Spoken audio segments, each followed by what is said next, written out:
December 1st, 1948. A morning jogger walks along Somerton Beach in Adelaide, Australia. Then he stops. Slumped against the seawall is a man, well-dressed, suit and tie. He looks like he's sleeping. He isn't. He's been dead for hours. And nobody, not the police, not the doctors, not the world's most brilliant code breakers, will be able to tell you who he is for 74 years. The body is taken to the morgue. The autopsy reveals nothing obvious. No external wounds, no struggle. The man's heart is healthy. His muscles are relaxed. He simply died. The pathologist suspects poison, but every test comes back negative. Whatever killed him, science in 1948 cannot identify it. Then they examine his clothes, and that's when things get strange. Every single label has been carefully cut from his garments. His suit, his shirt, his tie, his underwear, every brand mark, every manufacturer tag, gone. His pockets contain a strange collection of items: a train ticket, a bus ticket, a pack of cigarettes. But inside the pack, a different brand than the label suggests. A box of matches, aluminum chewing gum, a comb, and no wallet. No ID, no passport, no keys, no money, nothing that tells the police who this man is. His fingerprints are taken. They are sent across Australia, then across the British Empire, then to America, then to every intelligence agency on Earth. Months pass. The result comes back. His fingerprints don't match anyone, anywhere. The story explodes across Australian newspapers. Police release a photograph of the dead man's face and ask the public for help. Hundreds of people come forward. They know him, they say. He's their missing brother, their missing father, their missing husband. But every single lead turns out to be wrong. Detectives examine the body itself for clues. The man's hands are soft, not those of a manual laborer. His calf muscles are unusually developed, suggesting he was a dancer or wore high-heeled shoes regularly. Some experts think this means he was a ballet performer. Others think he was something else entirely. Police make a death mask of his face, a plaster cast that captures his features perfectly. They don't know it yet, but that mask will become the most important piece of evidence in the entire case. Just not for the reason they think. Weeks pass, then months. The case grows cold. The body is buried in an unmarked grave in West Terrace Cemetery in Adelaide. The Somerton Man, as the press now calls him, becomes Australia's greatest unsolved mystery.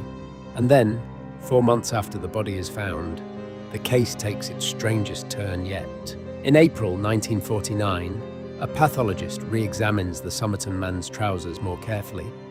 He finds something everyone had missed. Sewn into the waistband, a tiny secret pocket. A pocket designed to hide something small, something important, something the dead man wanted no one to find. Inside the pocket is a single piece of rolled up paper. The pathologist unrolls it carefully. 2 words are printed on it in an unusual font. Tamam Shud. 2 words in Persian. They mean it is finished. The police trace the typography. The paper has been torn from a specific edition of a specific book, a rare 19th century collection of Persian poetry called The Rubaiyat of Omar Khayyam, a book about death, fate, and the meaningless of trying to control your destiny. Police search every bookshop in Australia for the exact edition that matches the torn page. They find nothing. Then they appeal to the public, and someone comes forward, a man who wishes to remain anonymous. He says, 2 days before the Somerton Man's death, he had parked his car in the suburb of Glenelg, just minutes from Somerton Beach. When he returned to his car, someone had thrown a copy of the Rubaiyat through the open back window. He had thought it was rubbish. He had thrown it in his glove compartment and forgotten about it. Police rushed to his house. They open the book. The final page has been torn out. The torn edge matches exactly the piece of paper found in the dead man's secret pocket. But that's not all. On the inside back cover of the book, faintly pressed into the paper, is something the casual reader would never notice. Indentations. Words and numbers written in pencil, then erased. The police take the book to a forensic lab.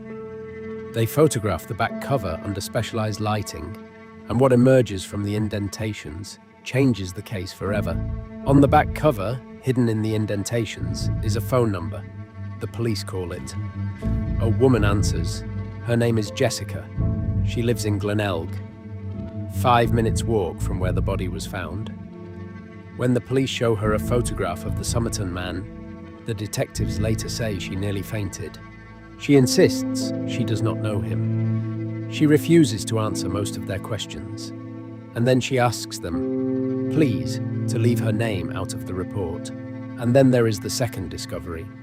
Above the phone number, hidden in the same pencil indentations, is something stranger still. A series of capital letters. 5 lines of seemingly random characters. Police are convinced they are looking at a coded message. They send the code to Australia's top cryptographers, then to the Royal Australian Navy, then to the United States, then to British intelligence. The greatest codebreakers in the world, including veterans who had cracked Nazi codes during World War II, work on those 5 lines for years. And every single one of them fails. To this day, 75 years later, that code has never been deciphered. Some experts believe it isn't a code at all. They say it's the first letter of each word in a sentence the dead man was trying to remember. A list, a song, a poem, a prayer, a confession, a goodbye. Others believe it is something darker, something deliberately encrypted, something only one man on Earth could have understood, and that man is dead. Theories begin to form. The most popular, the Somerton Man was a spy. Adelaide in 1948 was strategically critical.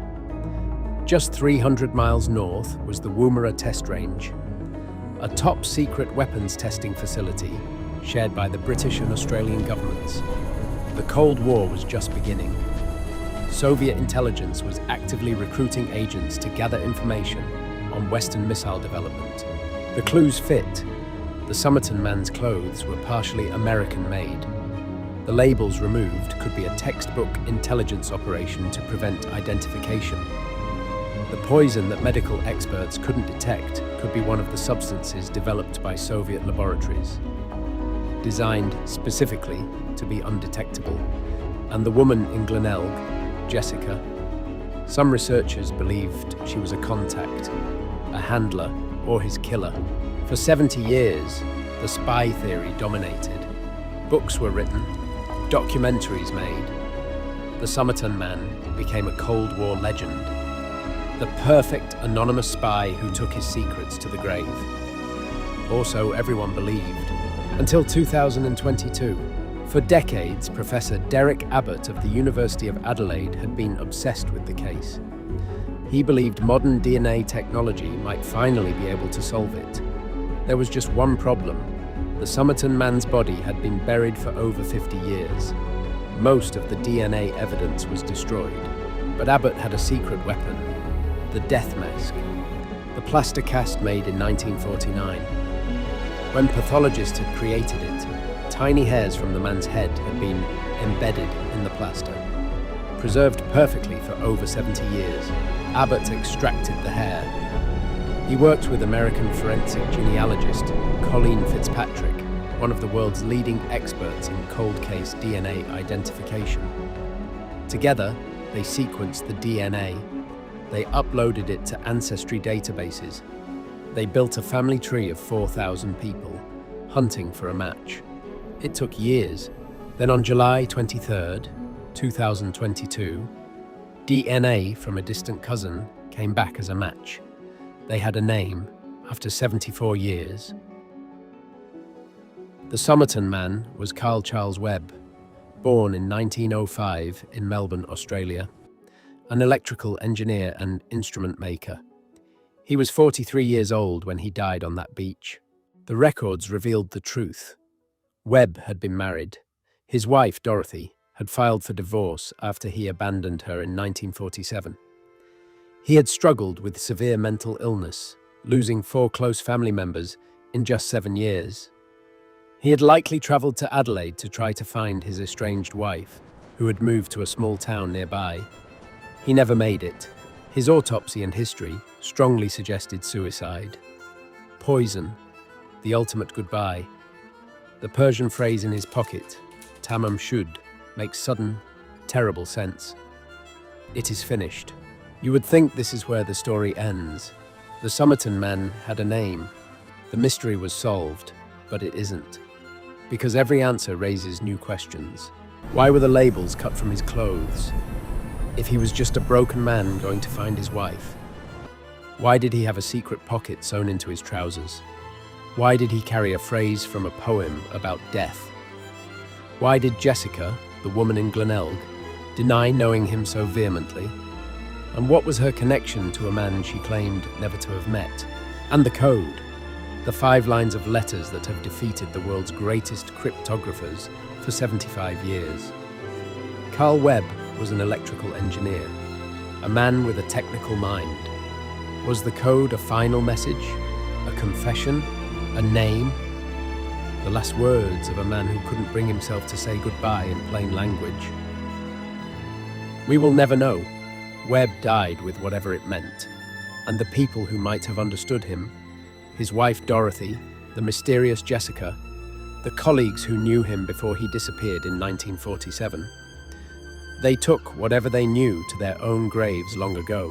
Today, you can walk along Somerton Beach in Adelaide. The sea wall is still there. The sand still glows golden in the December sunrise. And somewhere, beneath the waves and the years, lies the final answer to a mystery that touched 4 continents, defeated the world's intelligence agencies, and consumed the lives of the men and women who tried to solve it.